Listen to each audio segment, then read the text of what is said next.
You're live. Hi, okay, welcome to the show. This is Graham Sutherland on Delete the Beast. Tonight we're looking at Molech, speaking about Molech and the worship of Molech. Should be quite an interesting show, and I'm hoping some of you will maybe phone in because I know a lot of people have a lot of questions about Molech. Hey, Graham, I just want to let you know that the phone lines are working right now, so you can take calls anytime. All right. That line that you see, that's my phone that's connected to you, so we know that we can take calls. Sorry for the interruption. Go ahead. All right, okay. The uh, the thing with Molech was it was actually worshipped in the ancient kingdom Judah, and that's what separated the Jewish people.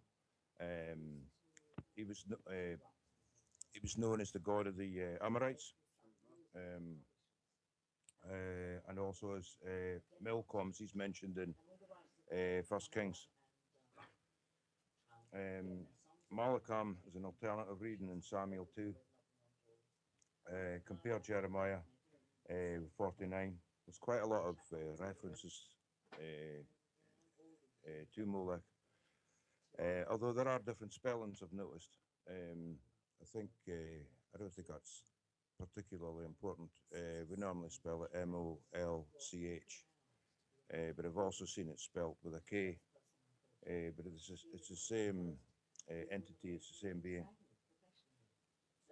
Um, Currently, that's who the Masons, or the top, at least the elite level Masons in the Illuminati. That's who they um, ascribe to. That's who they worship and they indeed sacrifice to. Um, Very much. Hey, Graham, I'm sorry for interrupting you. Could you please do me a big favor? We had a little bit of crummy sound right there. Could you kind of start over for me, please? Sorry Uh, about that.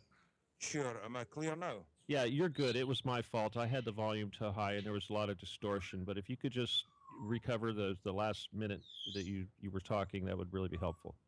All right. Sure. Well, first of all, I would just like to welcome anyone to phone into the show, phone into the program on the subject of Molech. Molech's the owl god, worshipped by the elite level Masons and the Illuminati and so on and so forth. The ancient Babylonians, of course, they were Molech worshippers, and they used to sacrifice animals and children to Molech. That was part of the craft. But they've taken it right up to the present day. They still engage in this, and it's an ancient Babylonian rite. Um, he's mentioned Molech's mentioned several times in the Old Testament, which is quite interesting. Although there is two English spellings for it, Molch and Molek, Molech, but it's the same entity. It's the same bearing. But there's quite a lot of mentions of Molech worship, as I say in the Old Testament, and from the Septuagint. Um, so it's interesting to note that the ancient Israelites, one of the primary reasons why they were went into exile and kicked off the land and everything else was because they'd lost favor with God because they were engaging in Molech worship and sacrifice. It's mentioned in Leviticus. Um, there's also a mention of the Canaanites who used to burn their sons and daughters in the fire to Molech, and that was mentioned in Deuteronomy 12:31.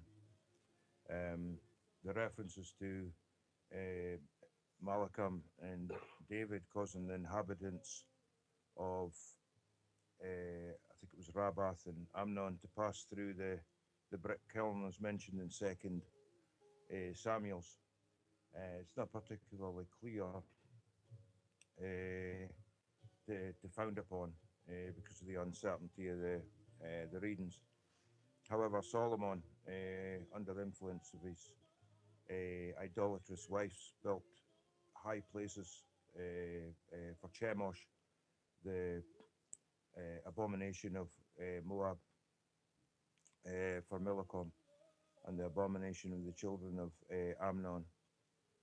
It was apostasy, and because of the apostasy, it was intimated by the prophet Ahijah that the kingdom was to be rent out at the hand of Solomon, and the 10 tribes were given over to Jeroboam. That's mentioned in First Kings 11:31. Um, these uh, these high places were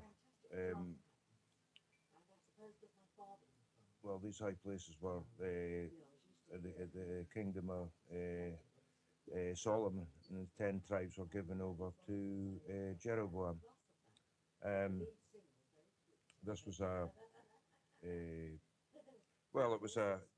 was a defilement, really, filling their places with the bones of men. Um, Molech's worships evidently um, received a great um, impulse from Azad, I can hardly pronounce that, Ahaz, who, like Ahab of Israel, was a supporter of the foreign religion. So it wasn't just the point here is it wasn't Babylonians, um, and there was a ritual. It's interesting because the ritual is still carried out to this day at the second or third degree, where you have to pass through a fire, and they walk through the fire, and once they pass through the fire, according to the spell, they are preserved. They don't get burnt unless they're not diligent enough or not worthy. Then they will get burned in the fire. And it's interesting, but that's exactly the ritual that they carry out today, as I said, at the 33rd degree level, um, and also making altars to the worship of Baal. Now that's interesting as well, because that's another thing that was carried out by the um, ancient Babylonians, but it's also carried out by our politicians. It's quite frightening when you realise how ancient these rituals are. But you can find information about this in the Old Testament, Second Kings, and all about Assad and Manasseh. Um, there was uh, there was a valley of Himnon, also called the Valley of the Children, or the son of Himnon, lying in southwest of Jerusalem, of Joshua's reformation is said that he defiled Torpeth, that no man might make his son or his daughters to pass through the fire with Molech. So there's all these ancient curses attached to this as well, and that's why the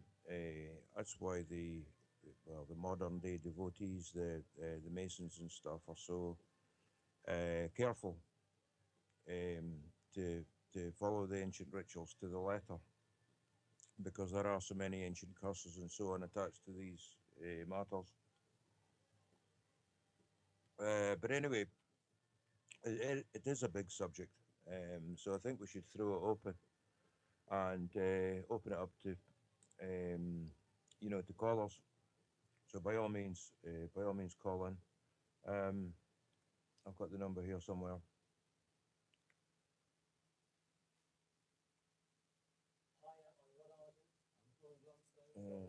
Yeah, it's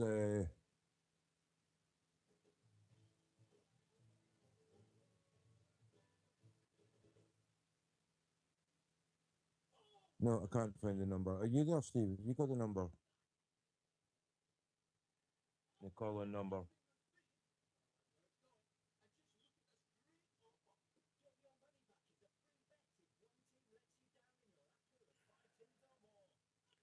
Anyway, I think it's advertised in the on the chat page, which I don't have open yet. I'll need to open that, and we can take questions as well through the chat. Hopefully,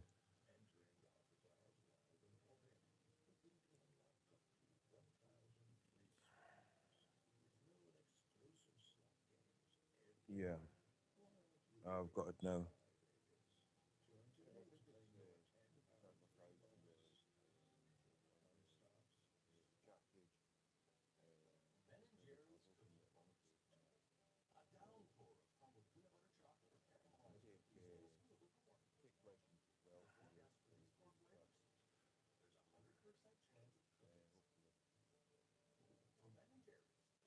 Sorry about that. When I opened the chat page, I was here at I was here at the show from about a minute ago because there's a delay on it. I'll need to turn that down somehow.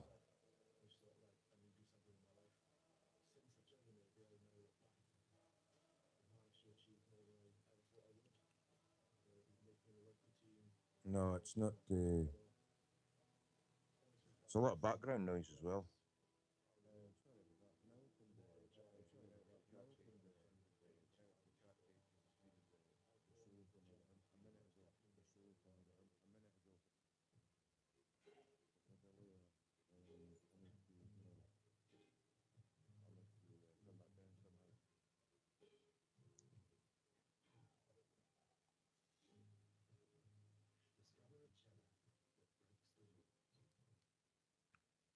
That's better.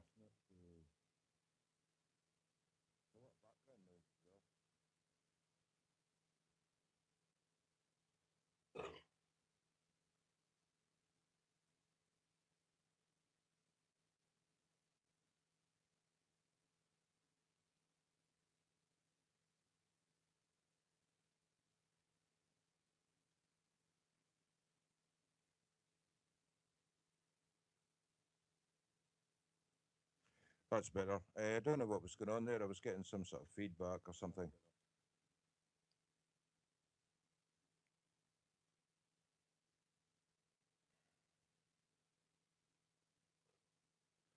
So there's actually there was a warning given to the Canaanites about worshiping Molech. They refer to him to the fire god, and that was given in a kind of religious context. Believing. No, that's up. That's that noise back again. I don't know. I don't know what's going out on air, but I'm getting some sort of feedback going on.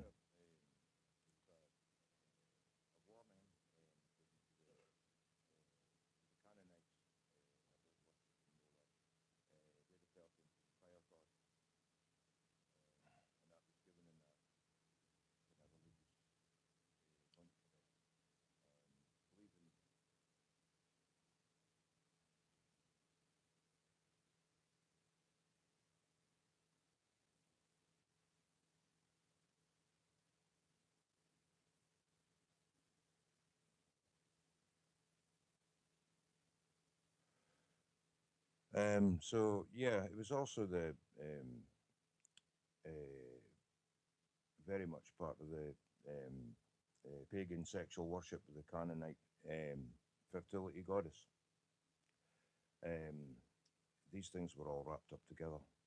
Um, and for some reason, the early Jews had a fascination, and this is what a fascination for it, and this is what was mentioned time and time again in the Old Testament about them going and worshiping foreign gods. It doesn't go into detail of exactly who the foreign gods were, or how they were angering God. But that was who it was. It was Molech um, and these other Babylonian fertility gods, and of course there were the Canaanite fertility cults, um, who used same-sex rituals to worship their false gods. And of course, that's exactly what happens at Bohemian Grove. That's exactly what happens there. People who have witnessed it have described it as homosexual orgies, but it's more to it than that. I mean, it's an intrinsic part, an intrinsic ritualistic part of um, the worship of these fertility gods. So this cultic activity was banned, of course, by was practiced in Egypt, but in canon, but banned by God against the Israelites. Um, it's interesting that uh, exactly the same things were happening 5,000 years ago as what they're practicing today.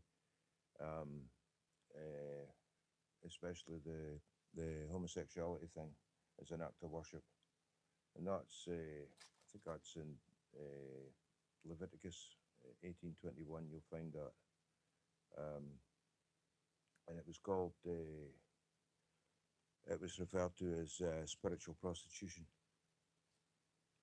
I'll cut them off from the midst of the people, both him and all who follow him, in spiritual prostitution by worshipping Molech, um, or in Hebrew, it was said to commit harlotry after Molech. That's in Leviticus 25. So it's interesting that they're not following some new age thing as such. This is an old age thing. This is an ancient, very ancient um, Babylonian sex ritual. Um, there's a number of references to it, and he was of course, Moloch was the national deity of the Ammonites.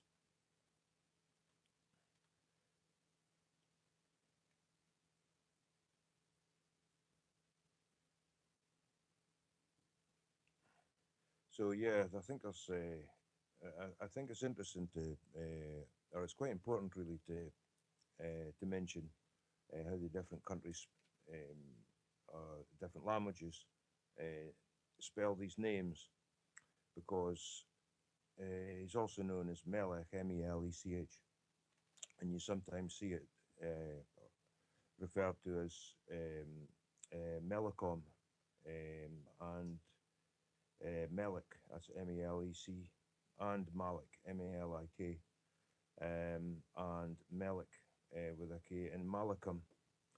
But these are all, and Kronos. In Islam, they call them Kronos or Kronos, but it's all exactly the same entity. It's all referring to Moloch. It's just different. It's just the different languages. Um, so yeah, that's quite important.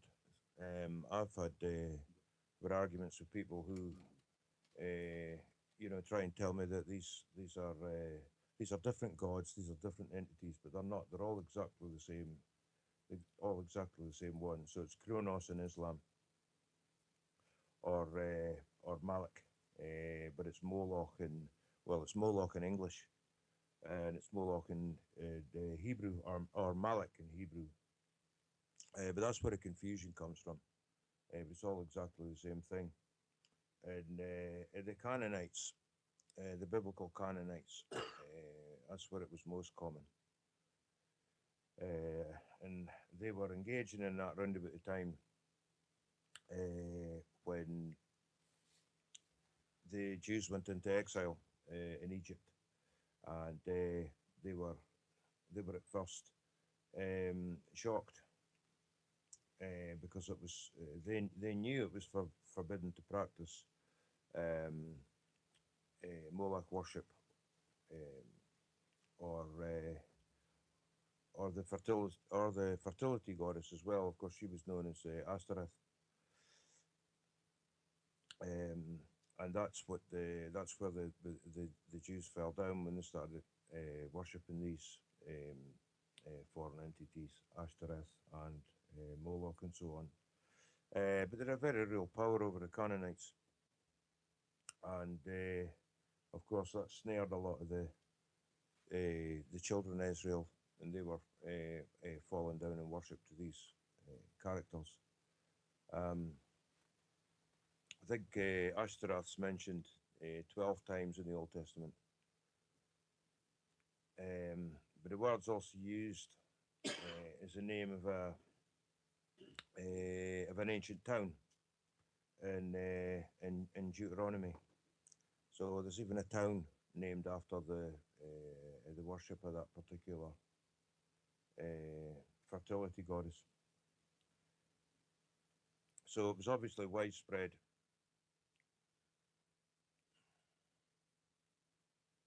I think it mentions as well in Judges and Samuel about the fertility goddess worship, Ashtoreth worship.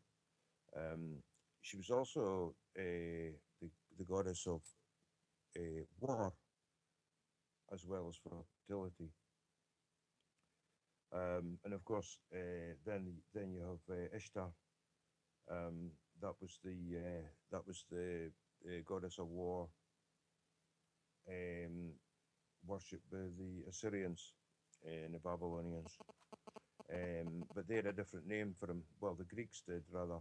They called Astaroth. They called it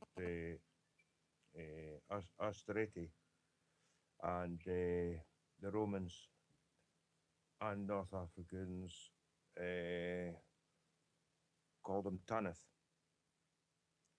So, but it's important to realise that all these different languages or all these different peoples um, had a whole range of different names for basically the same two or three demigods or demon gods, if you like, and they're still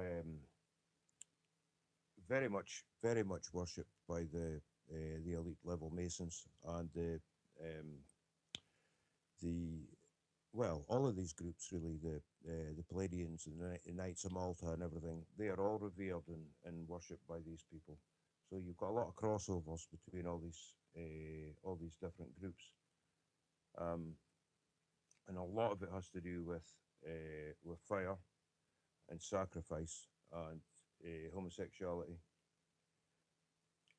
So uh, it's interesting that the uh, the stone owl that gets worshipped in the what did you call it, Bohemian Grove. That is just that's just one representation of Molech. There's other representations and also stone etchings and whatnot of a uh, winged serpent with horns. But it's the same thing.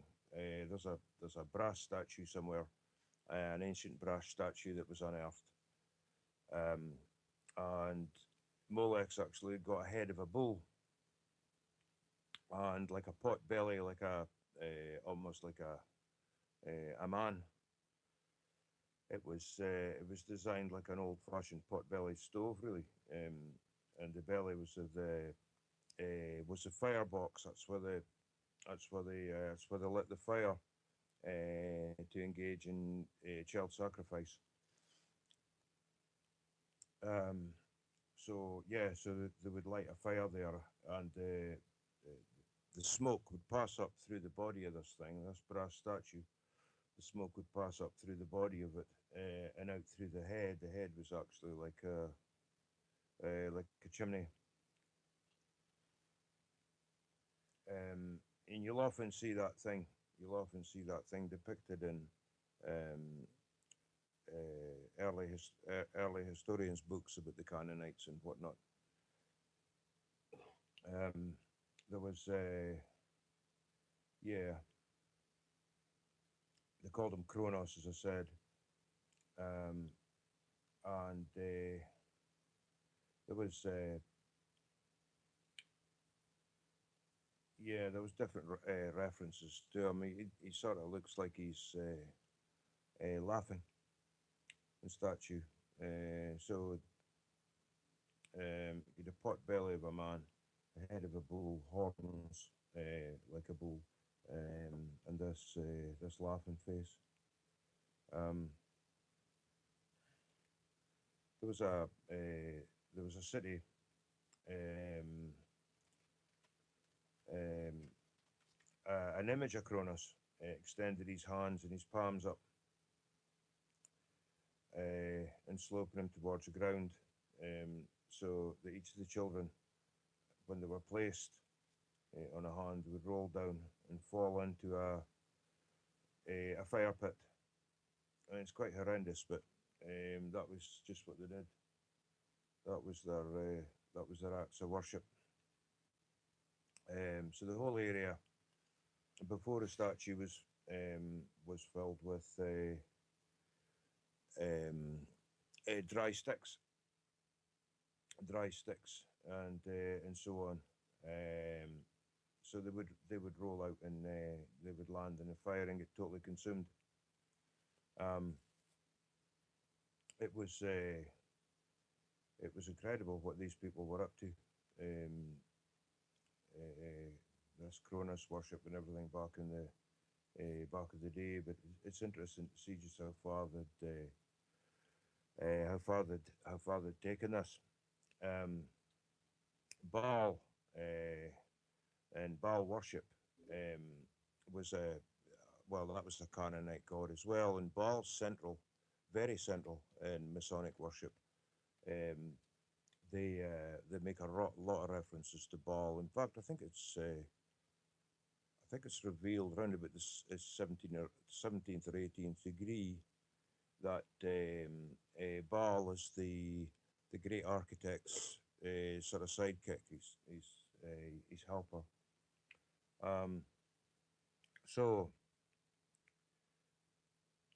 you've got you've got the fertility goddess Ashtoreth, um, and the priests. I mean, it was basically just a mad um, orgy. Their acts of worship, um, and they had temple prostitutes, but they were male prostitutes, um, and they were kind of well, they were like prisoners to the cult. And it's interesting. Again, that's exactly the same as what's going on at your your modern day Bohemian Grove meetings and stuff around the world with our politicians and royals and so on and so forth. It's exactly the same thing. Um, Sodomy, basically. Um, that's what it's all about. Um, so we're talking now about temple prostitution, shrine prostitution, and that's exactly what was going on in ancient Babylon and what was forbidden. Um, the the whole area um, all around North Africa. In fact, it wasn't just Egypt. The whole area around North Africa and right across to Greece um, was pretty much steeped in this ancient fertility goddess worship, and so on and so forth. As I said, Ashtoreth has a whole range of different names depending on which country you're from. Um, so there's a connection. It's interesting that it's interesting to point out there's a connection between modern homosexuality and ancient fertility goddess worship. And it's also interesting to point out that the most vehement kind of anti-Christian people are your gays. They're like obsessive about it. They see the Christians as the enemy, as such. I think that's quite. I think that's quite interesting. Um, because same sex religious rights was exactly what they were all about. The Canaanites, the ancient Babylonians, and so on. Um, that's exactly what they were all about. So yeah, if anybody wants to phone in and discuss any of these matters, by all means phone in. We will be taking calls. We'll be taking calls throughout the show. Um, we're expecting some. We had some difficulty at the beginning, but I think we're up on track now, so we can take calls, no problem. Um,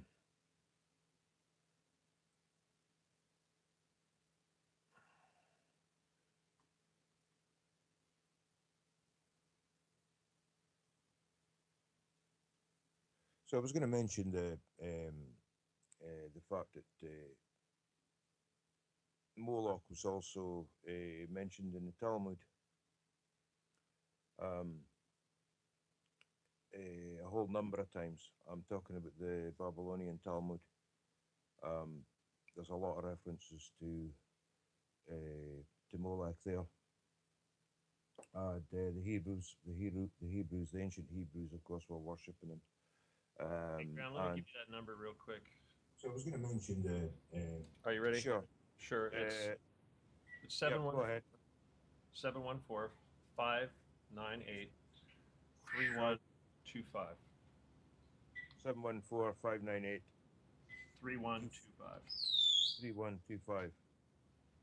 Okay. All right. Very good. Carry Yeah. on. Yeah. Okay. I've got that. Hi. Yeah. So I just got that. I just got that number from Steve. If you're phoning from the States, the number is 714-598-3125. I'll repeat that. It's 714-598-3125.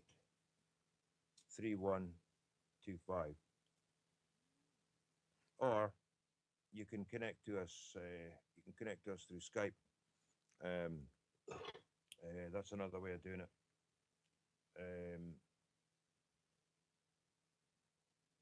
Yeah, you can connect through Skype as well. Um, if there's any questions in any of these, if there's any of these matters, um, I think it's quite interesting that the blood rituals in the Talmud are totally tied up with Molech, and it's interesting that the Talmud still permits Jews to sacrifice children to Molech under certain conditions, which is quite incredible. Okay, you see my Skype number. I just stuck it down there, but I spelled it wrong. It's my name, Stephen D. Kelly, but it's Stephen period D period Kelly.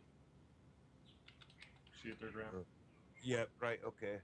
Um, yeah, I got that. Okay, good. I'll be standing by if anybody wants to call in. All right, okay, yeah. Gosh, that's it's quite funny. Steve just spoke to me there, and I could hear his parrot squawking, squawking away in the background.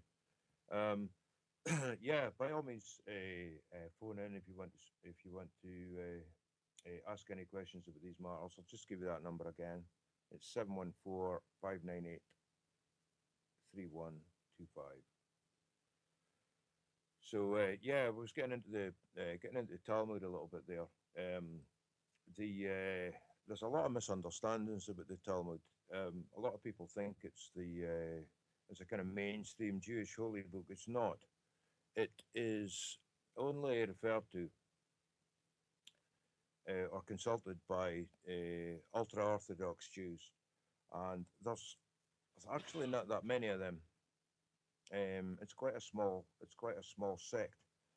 Mainstream Jews use the Torah, or the books of Moses. The Talmud is disturbing, to say the least. Some of the stuff in the Talmud um, is uh, is quite well, it's disgusting, about boiling vats of excrement and semen and all sorts of stuff. Um, but what it is that there's a lot of misunderstandings about the Talmud, as I say, because people think it's some sort of book of instruction, you know, a bit like a Bible or the Quran, perhaps. But it's not at all. All it is, or all it was discussions between rabbis. It was rabbinical discussions, and they covered different things in the discussions. And scribes wrote down what was discussed. So a lot of the times it was just fairly random discussions and arguments they were having, and they were often obviously drunk when they were having these discussions. So a lot of the stuff that was discussed and then written down was just basically drunken ramblings, and that's basically what the Talmud is. There's two of them though.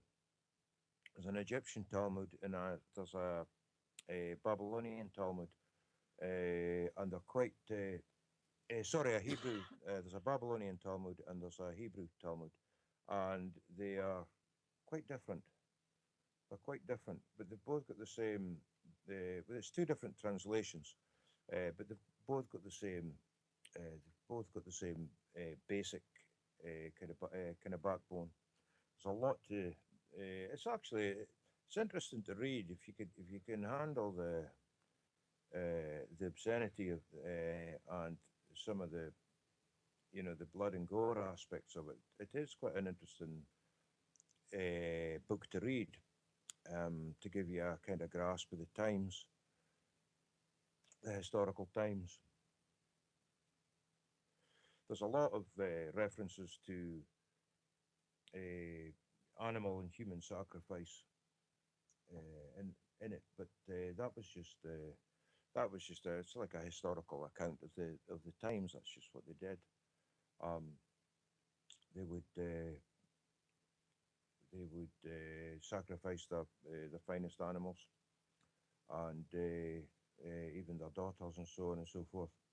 Um, but yeah, I wanted to make that really clear, that the Talmud is only used and consulted by a very small number of ultra Orthodox Jews.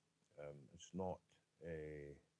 It's well, in fact, some of them warn against even opening it. I'm talking about mainstream Jews that are into the Torah and whatnot. They will even they warn against opening it. In fact, they say it's it's cursed and it's from the devil and everything else.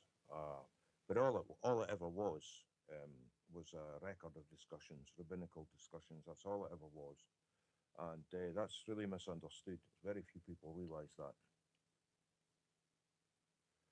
So a lot of the famines, the curses, and so on and so forth are recorded in the Talmud as well, which is interesting because that concurs with the biblical narrative. So the Talmud was actually it went underground for a long time. It was never well. It was forbidden to read it, so they were hidden for a long time. And it's interesting that 20, 30 years ago, I was basically no one even knew about it, but it seems to have come to the fore, and it's quite interesting. It's came to the fore in these times. Um, so the kind of basic the basic ethos, the Talmud puts Molech as God. Molech's there um, God Almighty, if you like. So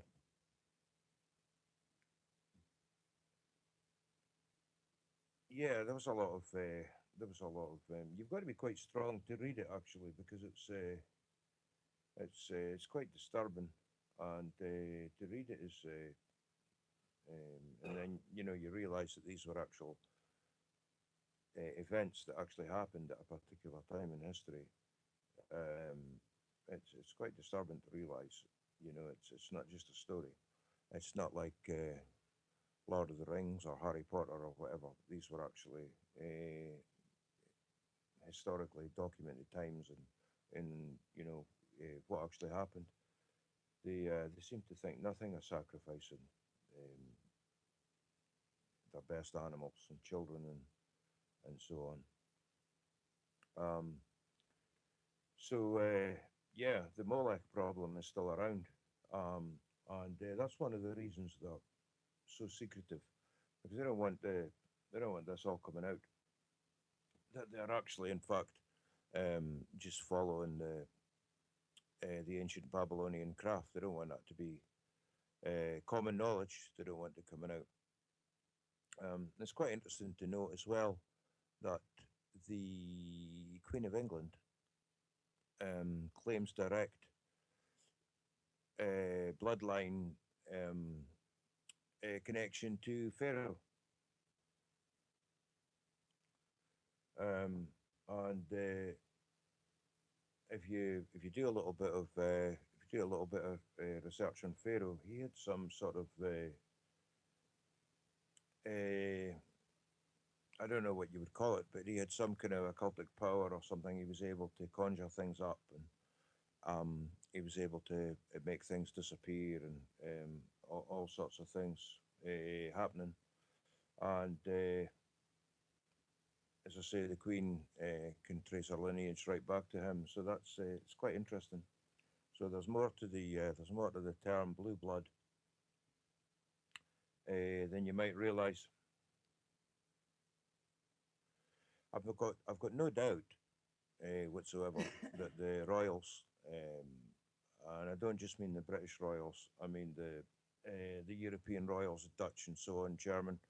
I've got no doubt whatsoever that they follow the Talmud, um, because they are obviously steeped in the cult of Molech, and there's evidence, even current evidence, that's what they're about. Um, it's well, it's known, and if you just probe a little bit beneath the surface, um, it all starts to make sense. How these people, or why these people are engaged in human sacrifice and pedophilia and whatnot. It's absolutely no difference at all to what was going on in Canaan, and Baal worship and everything. Um, so it's no big mystery actually when you start to join these dots and you realise that that's what they're about. It's uh, it's uh, it's very interesting, and you can actually see a lot of the random accusations that's been made um, from people towards the royals. Um, Seems bizarre to say the least, but when you look at it in this light, when you look at it in the light of ancient Babylon, it all starts to make sense. It all starts to, to totally become clear. I can remember Lady Diana gave an interview to her. It was actually her maid. She was also our what do you call them? Her sort of daily her page. That's the word, page. She had a page, but she had a close relationship with her. She was more of a friend, and she actually interviewed her. She was wanting to get into journalism, and she actually interviewed Diana, and Diana said that there was a whole host of people buried up in Balmoral, uh, which is the Queen's summer residence in Scotland. And she said people they need to go up there, and they need to go up there and start digging up the ground, um, because they'll find all sorts of human remains. That's actually what she said. I remember reading that and thinking, wow. At the time, I remember reading that and thinking, wow, she's lost the plot. What's she talking about? Um, that interview, you can actually find it if you do a Google search for it. Lady Diana's interview. The girl was called Morag. I can't remember her second name. But the girl was called Morag, and she actually tape recorded the interview, and then she typed it out. And it's quite interesting as well. She said that um, again, it doesn't make sense standing on its own merits. But if you look at it in view of um, the weirdness and the power of the Babylonian times, it does all start to make sense.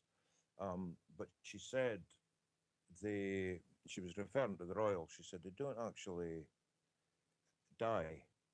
Um, they've got a way of um, transferring their personality, their complete person, everything about them. They've got a way of transferring it into another body, basically. So, and I remember when I heard that, um, sounded like it just sounded like nonsense, to me. Um, but that's part of what they were doing. Um, through bizarre rituals. That's part of what they were doing in ancient Babylonian times.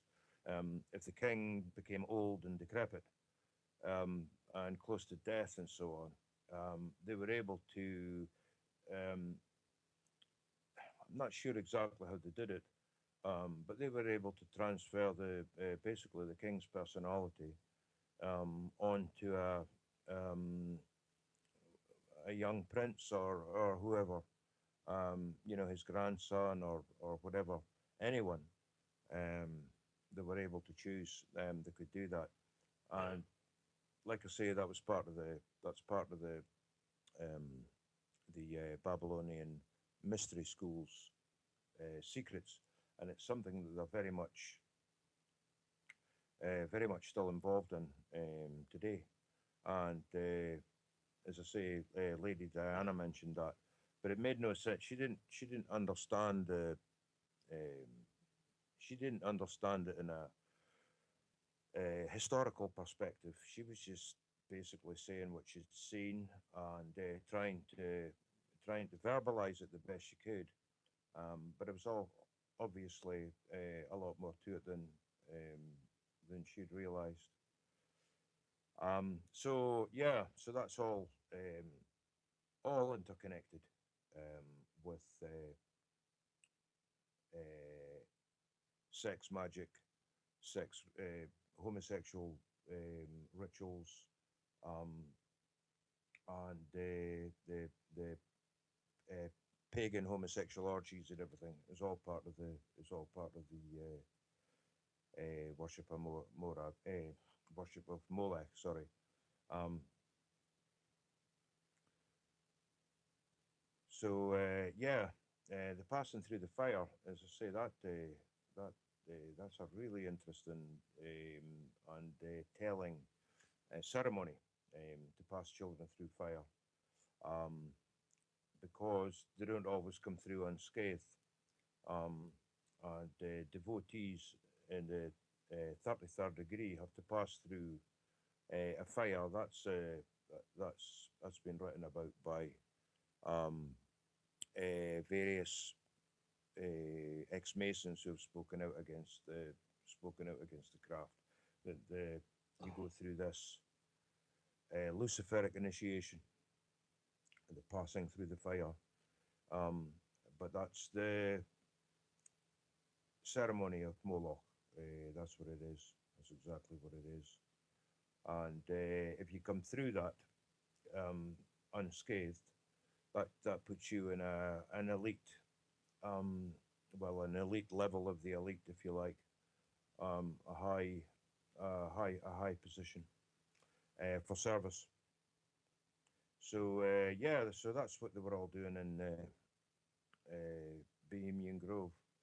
Um, the barbarians, um, they were uh, they were into Molech worship as well. Um, that's interesting to mention that they had. Um, I think the whole area around it, the Near East and North Africa, um, including the Canaanites, the Philistines, the Arameans, and the Semitic people, and the Phoenicians, of course. Um, they were all into Molech worship. So it was very, very widespread. Um, and as I say, don't get confused if you hear different names for Moloch, like Kronos or Milk was another one, and Melkart, Malachim, Melech, Malach. It's all the same entity. Um, and in Islam, it's Malik with a K, and um, I think that translates to king in Arabic, or at least in some Arabic languages. Um, and the entity Malik was believed to be the principal angel in charge of um, the Islamic version of hell. Um, I can't remember how you. I can't remember what their word for it is. It begins with with a D and a J. I remember that. Um, so it was prevalent among the Canaanites um, when Israel entered the land. Um, the Philistines, they are your modern day Palestinians. So the modern day Palestinians, um, they were uh, they were around um, in Palestine thousands of years ago. It was a tiny little country. It was always a tiny little country. In fact, basically, it's still there, and we call it the Gaza Strip. So that's where the Philistines were. So that whole area, right along North Africa and right across and round to the Greek islands, was they were all involved, including the Philistines. They were all involved in um, not just Molech worship, but the fire gods and the fertility goddesses. Um, there was another one called Consort and Ashtoreth, um, and they would worship, they would sacrifice their children. Uh, they all did. It's absolutely horrendous. It's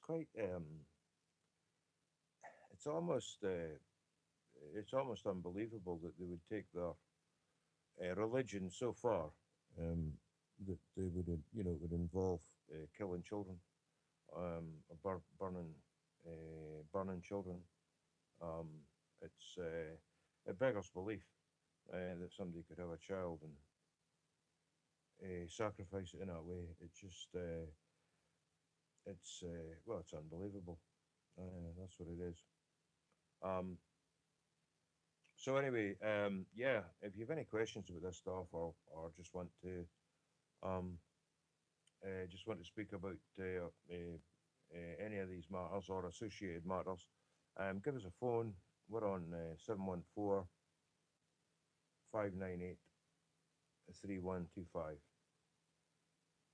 You can call in. We're going to take calls.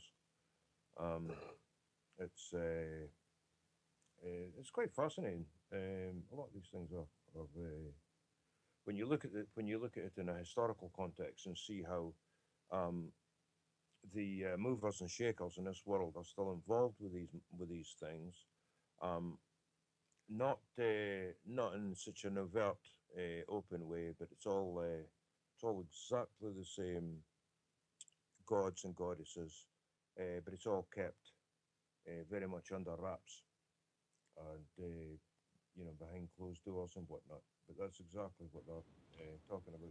Hey, Graham, we're going to take our break a little bit late today. Okay, probably about 5 or 10 minutes after the top of the hour, but I have to do an interview. But we'll take a break as soon as I'm done, and I'll be standing by though, ready to take those calls anytime you want. So anybody, 714-598-3125. Okay, sorry about that. Okay, no bother. Yeah, so just at the top of the hour there, or just after the top of the hour, we're gonna take a little bit of a break. Um, but by all means, if you've got something in your mind that you want to ask about any of these matters, Astereth or Molech or any of these, and also any of the dark secrets that's going on at Bohemian Grove, by all means, give us a phone on 714-598-3125, um, and we can yeah we can discuss it. Um, yeah, as I said, Astereth was in particular was mentioned 12 times in the Old Testament. Um, and it's interesting to note that was also um, used as the name of a town in ancient Israel. So that shows how popular that shows how popular that worship was before they named a town after it. Um, uh, Obviously, really, really widespread. So it gives an interesting background to the fact that God destroyed everyone in the Great Flood. When you hear about all this, it's hardly surprising because the world was in such a mess, and of course the world at that time kind of centered around. We're going back like 5,000 years, so the world basically centered around the Mediterranean, or at least um, the biblical world. The biblical world did. North Africa, Greece, Italy, up into Rome, um, and over into, well, what would now be Eastern Europe. Yeah. Um, so it's interesting. There's about 2,000, they reckon there's about 2,000 government officials, uh, tycoons, and other big money people, the movers and shakers involved in this.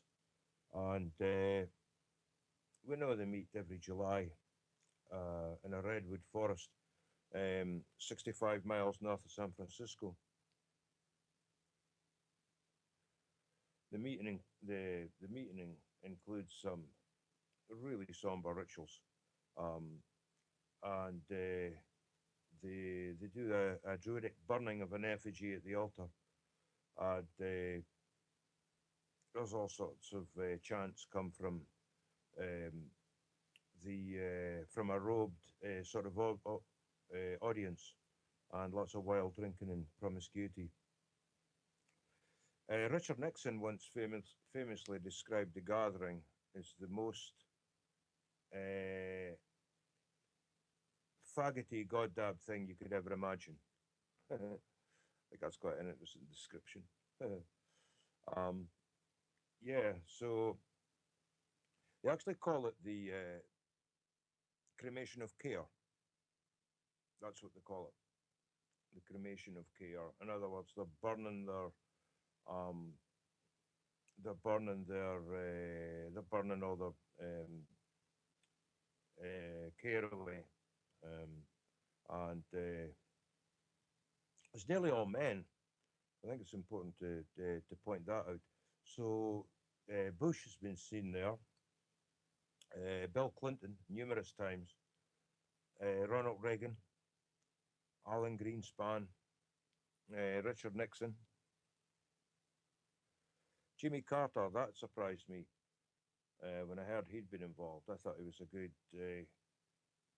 Christian man. Walter Cronkite, Colin Powell, Henry Kissinger, Prince Charles, Prince Edward, and various other millionaires. It's also purported that Obama and McCain visited Bohemian Grove in July of 2008. There's a number of witnesses to that. So it was McCain and um, Obama. It makes sense really because they're all part of the same New World Order crowd, and most of these people, Obama included, has got very dubious um, sort of homosexual uh, vibes coming off of him, and he's been accused of being he's a known homosexual, isn't he?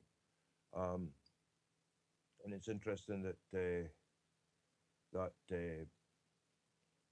that's the very same thing that was happening in the Babylonian times. Um, yeah. Um, so it's almost like they've taken um, the the basic tenets and the Ten Commandments and so on, and just did the polar opposite, because obviously the Old Testament speaks out against homosexuality, and also, of course, we all know the fate of Sodom and Gomorrah, and the story of Lot. So it's in homosexuality. It's interesting. It's always synonymous with a decadent society. Um, back then, and interestingly, um, in modern days, it's woven into the Constitution now in America. I'll never forget when I seen the White House all covered in the rainbow colours. I'll never forget the feeling of thinking, wow, um, the U.S. has just fallen from the gutter to the sewer. Um, it's it was quite astonishing. Um, they did that. So it's interesting that a lot of this stuff as well is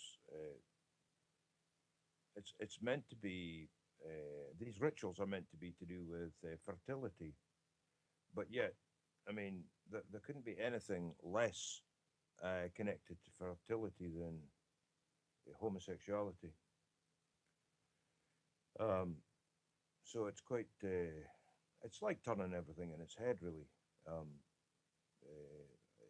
that's what it is. Um, so um, we've got we've dealt with the fire god. Um, that was Cronus, and the sacrifice, well, the sacrifice to Kronos, and also the sacrifices um, to Molech. Um, I think it was a writer called Plutarch.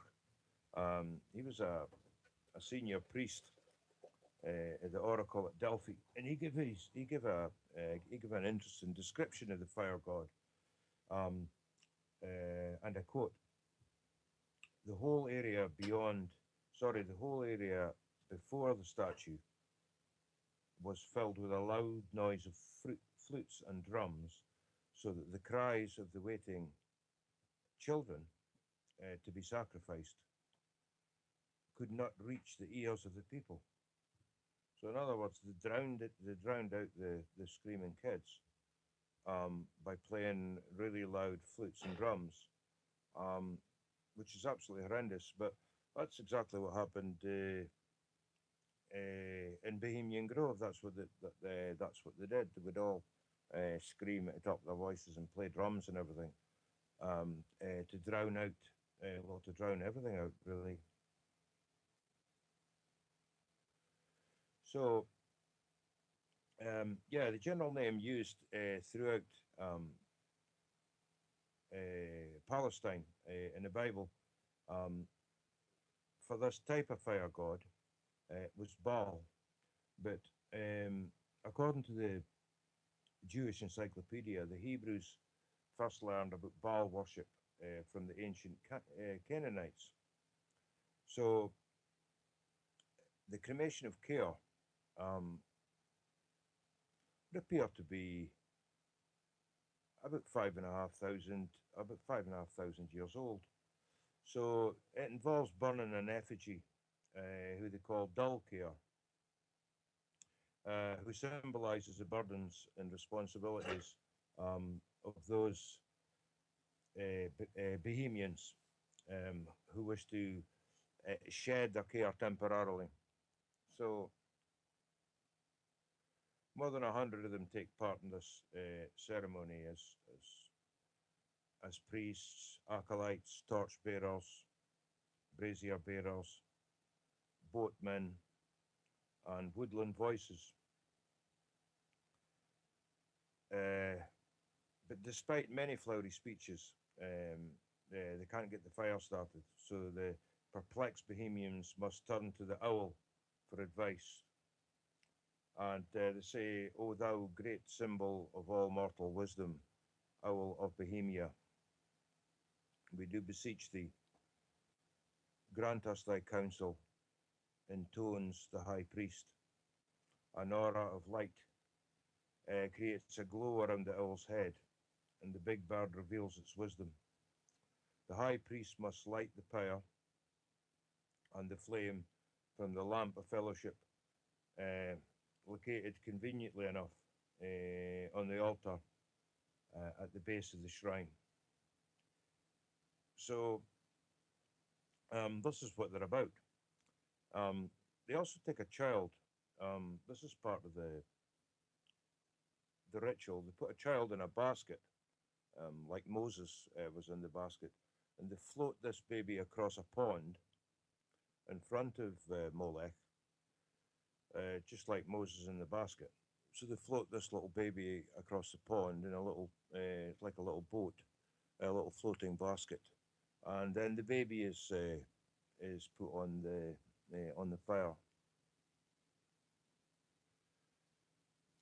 It's uh, it's quite sad and outrageous, and a lot of people, when you present them with this information, they can't. Well, denial is the only way they can cope. That's their coping mechanism, because the works of darkness are really really dark indeed, and a lot of pastors choose to avoid research on this sort of thing and the occult, because it is so disturbing. The workings of Satan and the workings of Satanism is so disturbing. Um, in fact, some pastors have decided to get into it and to write about it. Um, have basically went off their heads.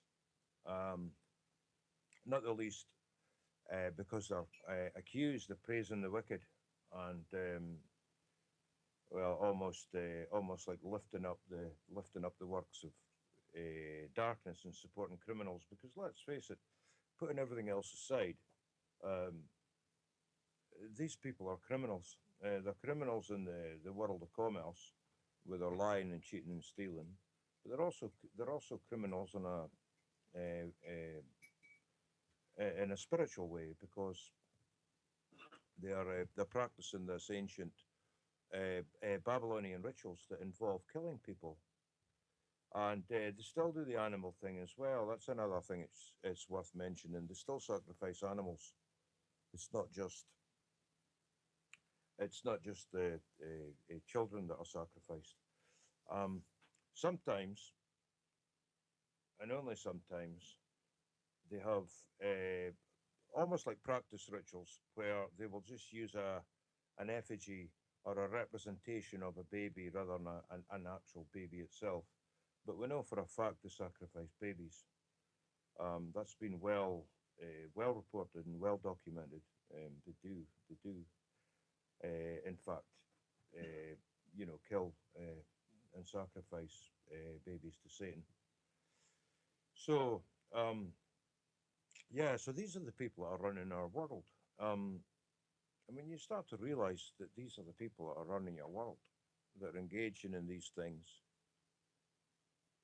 it's it's frightening. It's frightening beyond belief. Um, and yeah, that's this whole thing. I don't know why, but it seems to be much more common and much more prevalent and a lot more um, exposed than ever it was in the past. But I don't think. I think it's probably. I mean, we're living in the age of information, and there's a lot of people um, that I guess would have been in the dark if it wasn't for the internet. Have woken up and realised that all of these things, all of these truths. Answer to that is obviously not. But Mohammed, you know as well as I do, within your communities, in other words, within Muslim communities. Are you there, Graham? Sorry about that, you guys. I got interrupted. Graham, I'm sorry about that. Our TV just called and they interrupted the call. Can you hear me? I can hear you now, Steve. Yeah, what happened? You're back on the air, but I just got interrupted by Russia Today trying to do an interview, and it broke into the call. All right, I'm going to try this. It might work. Keep talking. Okay, go ahead. All right, okay. With a view to taking over their oil fields and the copper mines and so on. Hey, hey, can you hear me? You're a little bit broken, but I can hear you, Steve. Yeah. All right, Graham, I want to apologize for what happened there with that RT call. That really screwed things up. We were set up to be able to receive calls from viewers, and unfortunately, it went through to RT. So I'm apologize for that interruption, and I hope that it didn't interfere with the show. I know that the people in chat haven't said anything, so it seems like that you've been continuing okay. If you'd like, we can go ahead and take a break right now. Yeah.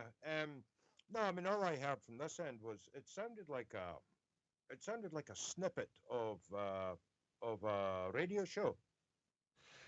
Yeah, that was actually the television program that you were hearing from RT.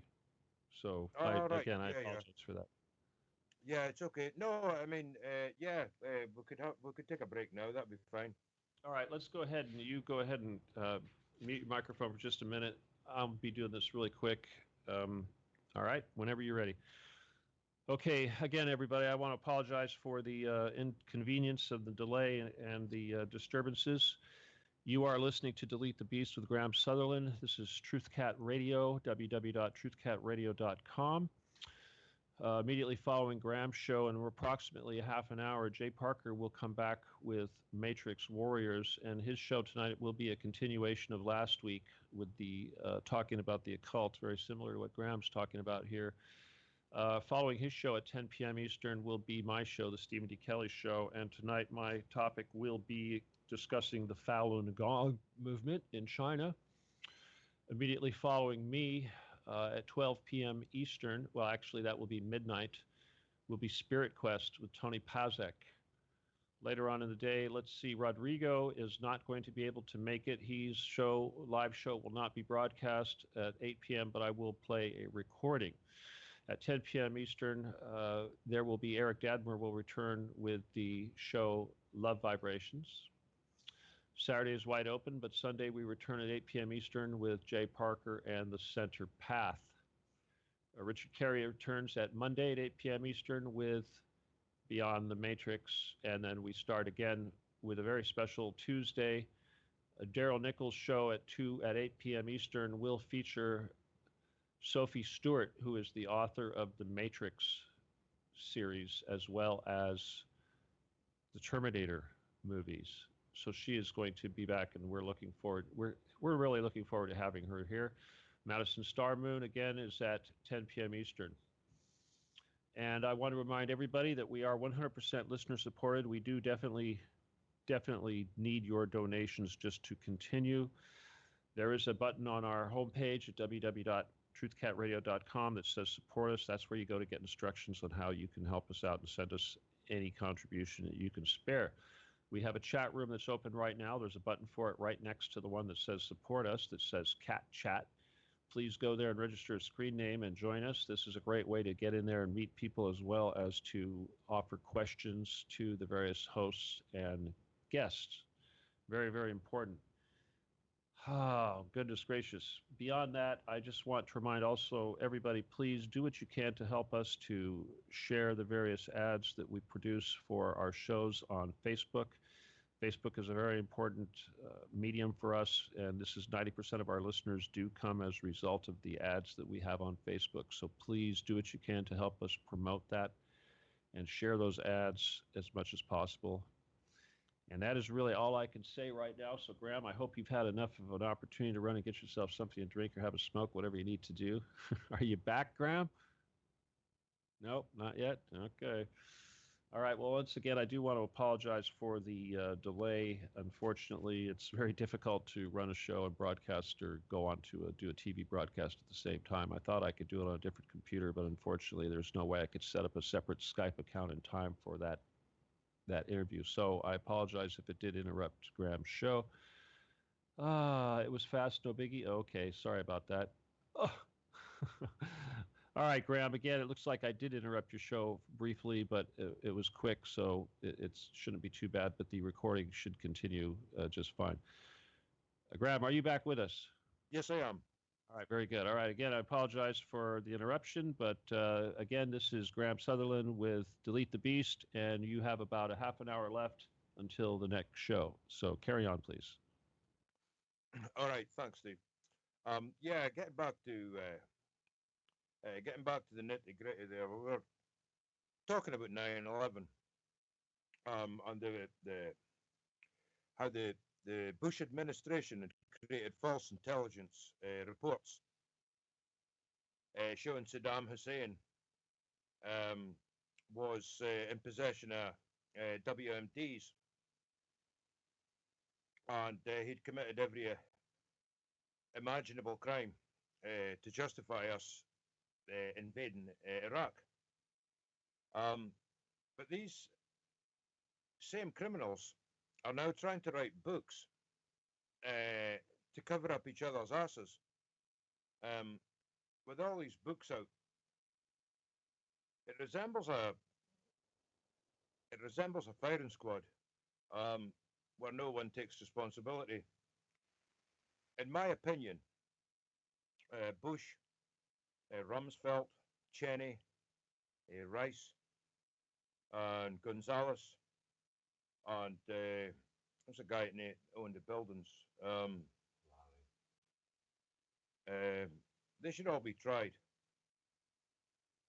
Silverstein, yeah, they should all be tried in an international criminal court for war crimes, treason, genocide, crimes against humanity, and terrorism.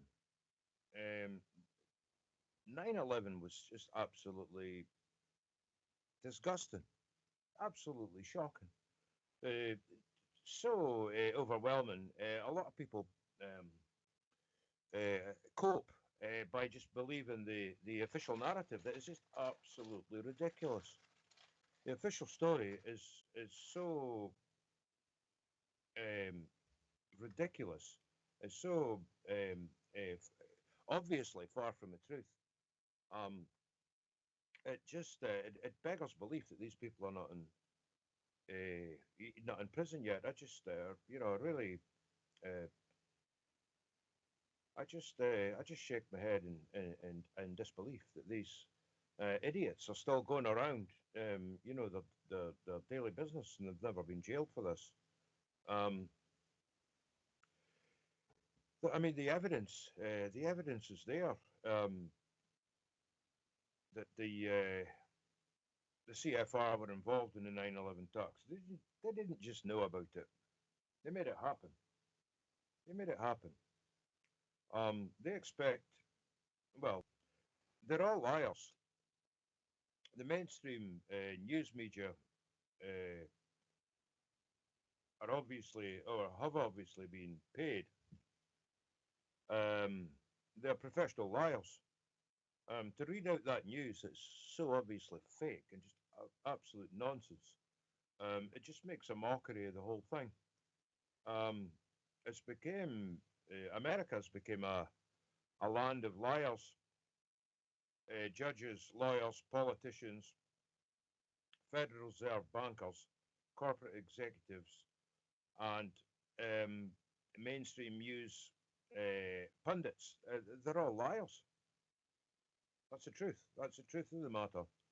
How they pulled it off, I just really, really don't know.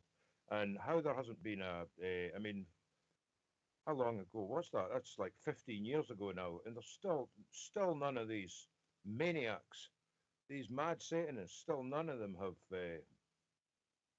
been brought to justice. It just absolutely beggars belief. I don't get it. I just, I just don't get it. Um, uh, I haven't given up hope. I still believe something will change, something will click, and they will be eventually brought to justice. Unfortunately, half of them will probably be dead by that time because they're all old men now and women. So yeah, I mean they must laugh. They must laugh at how gullible the public is, and you see these talking heads on the news, um, trying to get the public to believe that in these two huge fireballs, where they couldn't recover the black boxes because they were buried in debris, but yet they were able to find fingernails, and they were able to get DNA out of fingernails and identify the hostages and also paper passports. They're expecting us to believe that they found paper passports of all the accused, and yet the black boxes weren't recovered. Come on, you couldn't make that shit up. It's ridiculous. It's absolutely ridiculous. They must be laughing at us. They must be laughing at us. Um, you know, believing that. It's just absolutely beggars belief. Um, I really hope the I really hope the 9/11 truth movement gathers a bit more steam, and that these people can actually be um, finally brought to justice, because it just makes a mockery of the whole justice system um, in the United States. It really does, and people have wakened up. People are looking towards America now. I think, what the hell is going on? What the hell is going on? It's just it's almost like it's almost like it's imploded. Anyway, getting back to the Molech thing. Um, there's another thing I wanted to bring up as well, and that was the the recent charges of sexual abuse in children in Hollywood. There's been a spate. I don't know if you've been following the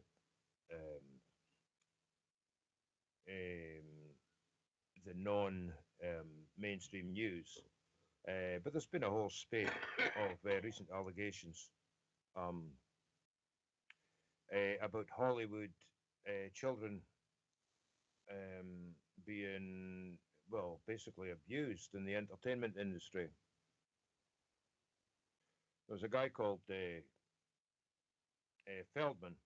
Um, he was a survivor of childhood sexual abuse, and unfortunately, he warned of the world of paedophiles who are drawn to the entertainment industry. It seems to be a magnet for them. The the number one problem in Hollywood was and always will be is pedophilia. We know this, and Feldman spoke about it as well, didn't he? On mainstream news, that was on ABC's Nightline. That's the biggest problem for children in the industry, and it's a big secret. So it was a big secret. Um, another child star from an earlier era agrees that Hollywood's long had a problem with paedophilia, and that was Paul Peterson. He was a star in the Donna Reed Show, a sitcom popular in the 60s, and president of a minor consideration. And I mean, these things were on, surprisingly, on Fox News. But there's other people been coming out now. It's almost like people are breaking the programming. They're under some sort of mind control, and the programming's starting to break up, and more people are coming forward and starting to speak about these matters. I thought it was quite weird. I watched a clip about the Monarch programming, MK Ultra mind control programming and stuff, and it was actually Britney Spears in the back of a taxi with her friends. She was going out somewhere or whatever, and she obviously knew the cameras were there, and microphones and whatnot, and she started speaking. It was kind of making sense. She was speaking in English, and then it just kind of, she just started making sounds that weren't even words. It was just like, well, you'd call it gobbledygook or whatever, and it's almost like, her programming was breaking down. And I think a lot of people's programming's breaking down. I was reading a report just last week. Somebody had come out and said, look, Hollywood is just a complete cesspit. The products we see on screen are bad enough, but they're the polished ones.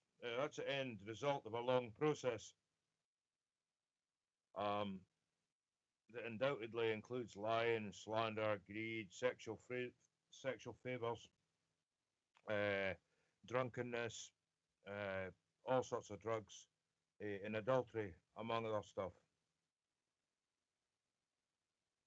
But when you realize what's behind it, i.e. the worship of Molech, and you realize that Hollywood is just basically a Masonic cabal, again, it all starts to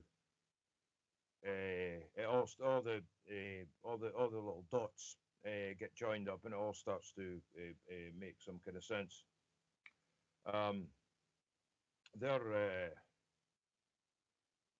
They're grooming children. A lot of these Hollywood stars have been They've came out of the Disney Club. They've been child stars, and you know they've been Disney favorites and whatnot, and they're groomed up and mind controlled, um, and basically just bent and manipulated and controlled uh, to fit into a particular predetermined kind of little box. And sometimes, just sometimes, this programming, well, it breaks down. So another little game that they play is they get people involved in compromising situations, homosexual acts and paedophile acts and whatnot, and they film them. So they take these films. They usually don't know they're being filmed. It's done surreptitiously, and of course these films are kept in archives, and then they're used as bargaining tools, or bribery would be a better word. They're used for bribery and corruption purposes, and then in the future, and oftentimes um, the people can't even remember because they were so out of their face, or so drunk, so drugged up. They weren't even aware of what's going on. And hypnotism as well. Hypnotism's another tool that they use. Um, and some of these people will watch themselves um, on their handlers' videos and not remember. I have no recollection that they were in some kind of mad uh, paedophile abuse thing. They'll have no recollection of it because they were under hypnotic mind control. So we know drugs and hypnotism and mind control. We know all of these things are tools in their armory, but they also use trauma-based mind control as well. I think we touched on that in one of the earlier shows. They completely overwhelm somebody with trauma,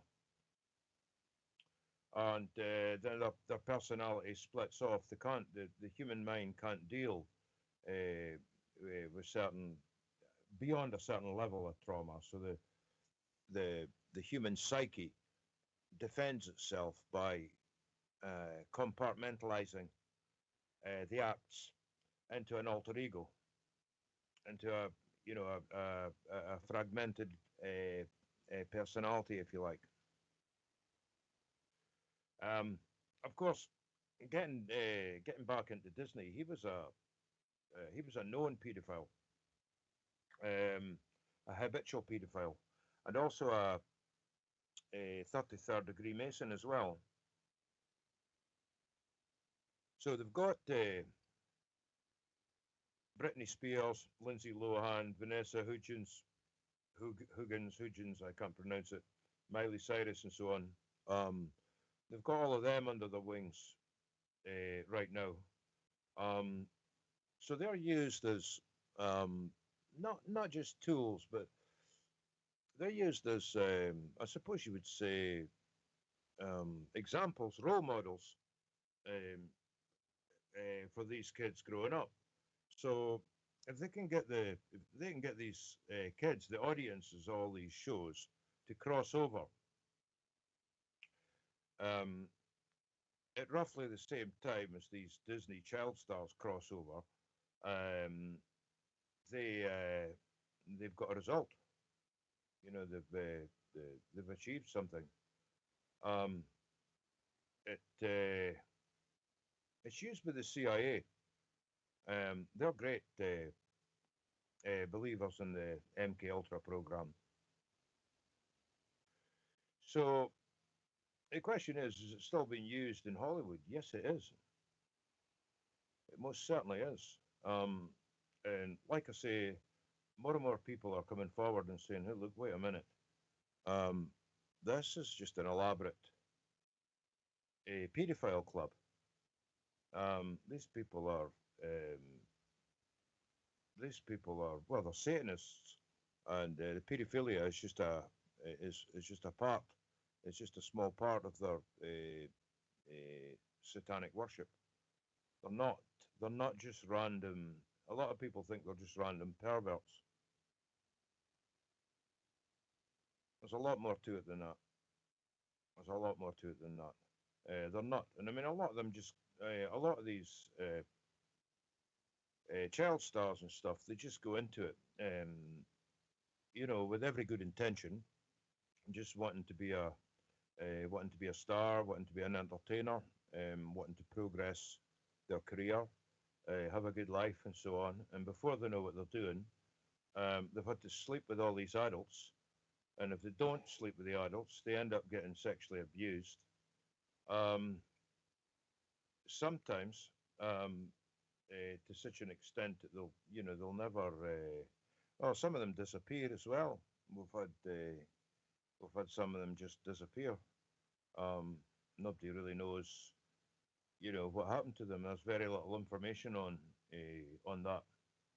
Um, and for some reason, I've never really understood how they managed to do it, but they managed to get people obsessed with Hollywood celebrities, and obsessed about their personal lives.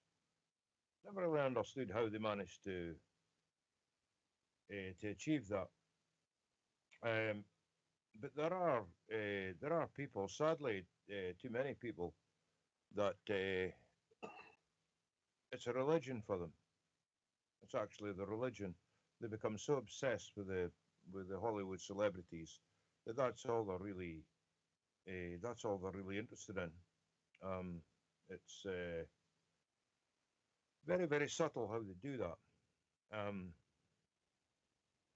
but then I guess if you keep showing something on TV, and presenting it as somehow, important or cool or whatever, eventually people will start thinking, oh, this celebrity culture, this is important. This is somehow important. And it must be cool because they're always speaking about it on TV. TV is a tremendous tool, very, very powerful tool. Um,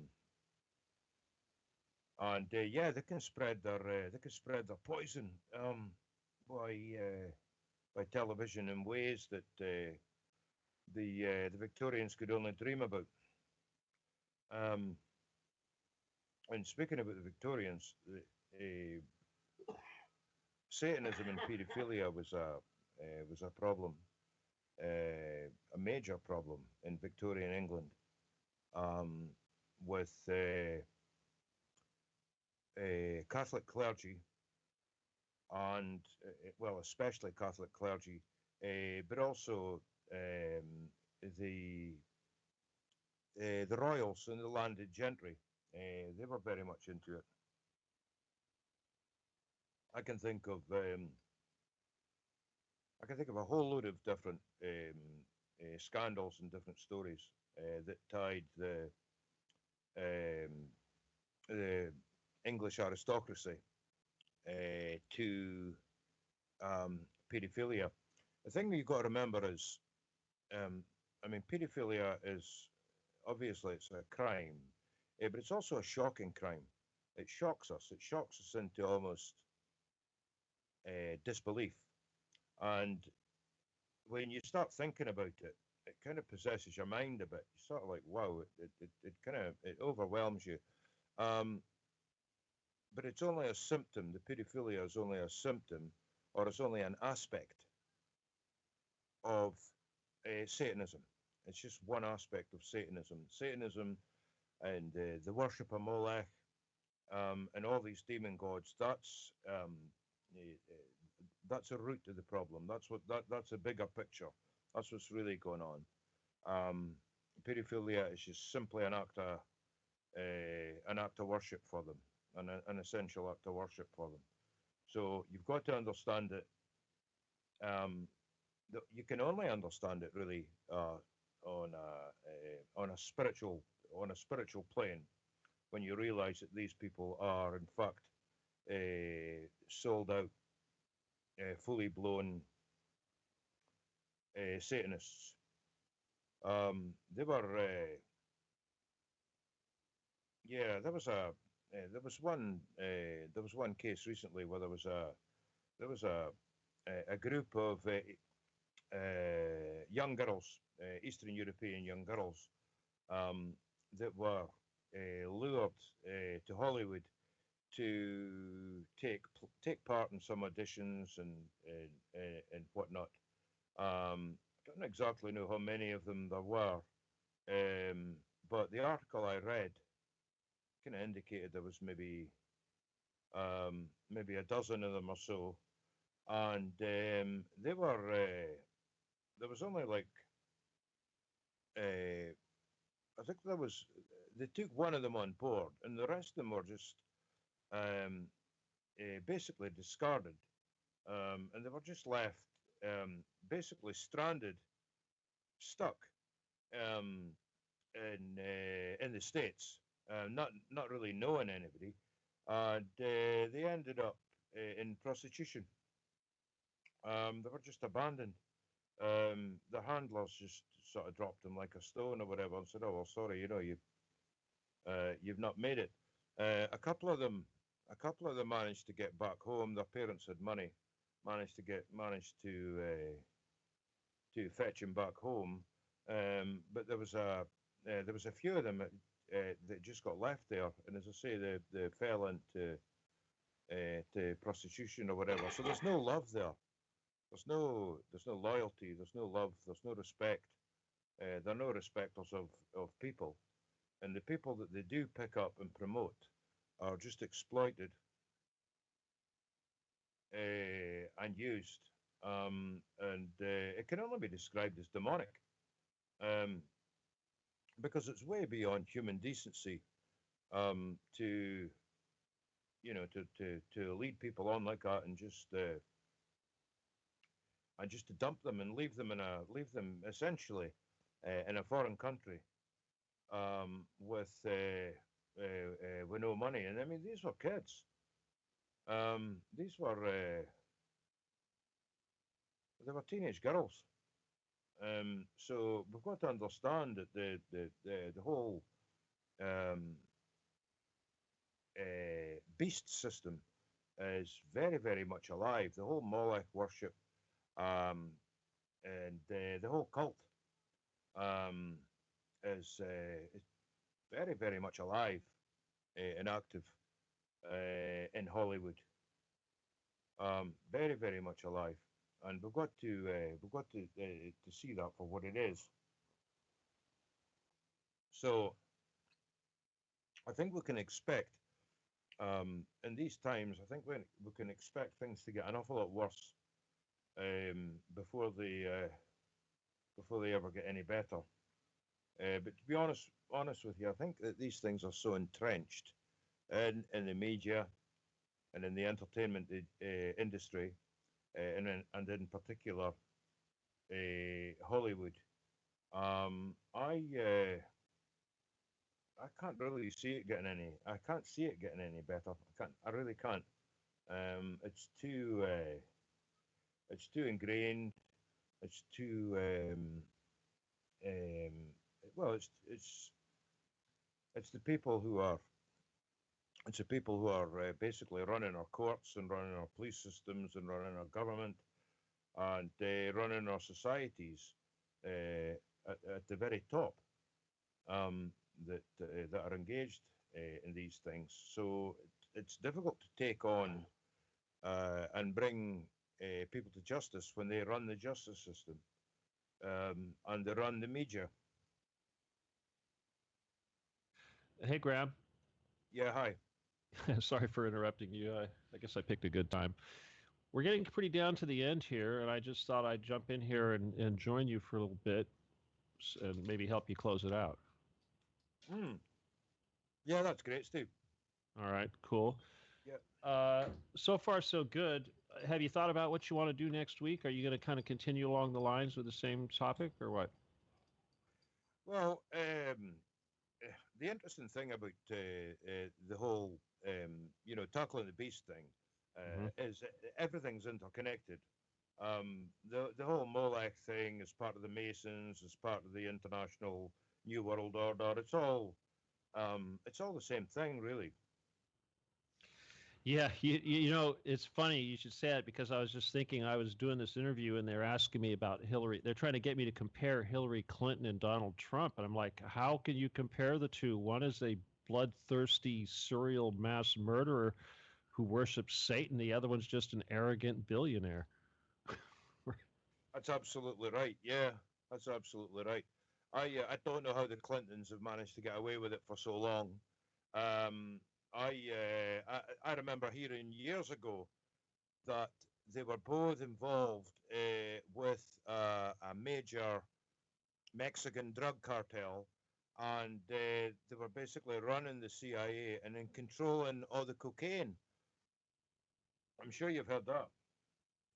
Oh yeah, for sure. And you know damn well she's still a complete cocaine addict. They both are, and it must be why they look like they're dying right now, huh? Yeah, I think so. I think so. And I've noticed sometimes. I mean, I've watched her, and I know for a fact that sometimes she's high, Oh, well, she's got to be and drunk, right? A little bit of both. or both. Yeah. Well, we're really down to the last couple of minutes here before I have to switch over and bring on Jay Parker with his show. Did you want to go ahead and just and give everybody your final words and stuff? We got 4 minutes till the top of the hour, so now would be a good time. Maybe you could close it out in about a minute or two. All right. Okay, Steve. No bother. Yeah. Great, go for it. Um. Yeah. Okay. Yeah. So the sacrifice. What we're talking about, child sacrifice and sacrificing people in Hollywood and so on. It's the same thing. There's no real big difference between the ancient forms of sacrifice where they actually destroy someone, and taking someone into an industry. We're talking about Hollywood, and 9 out of 10 of them don't make it, so they're essentially destroyed. They're just thrown by the wayside. Um, but at the root of all this, as I say, they're not just evil people. These people are, um, well, they're Luciferians. They're into the Molech worship and everything. That's what they are. And the secret's out now. It's all out in the open. And I really do think that their house of cards is going to collapse. But anyway, I've got to wind things up now. That's just coming up to the top of the hour again here. So yeah, but it's been an interesting show, and I'm glad I've been able to hopefully enlighten some people about what's going on, particularly in Hollywood and Bohemian Grove with with the your top elite level Masons and so on. It's a really interesting topic, and it's a multifaceted thing, but it's a lot of these things all connected, as I say. But anyway, I'm going to leave it with you there, and just wind up the show there now. But I would just like to thank you all for listening, and I would just like to wish you good night and God bless. Thank you very much, Graham. And before I turn off the server, I just want to advise everybody that there's going to be a slight dead air for just a couple of minutes before I bring Jay in. I'm not going to put any music on. We're just going to go right into the next show. So if you guys could just hang in there for a little while. Again, thank you very much, Graham. This is Delete the Beast, Truth Cat Radio, www.truthcatradio.com. Thank you very much. Say goodnight, Graham. Good night.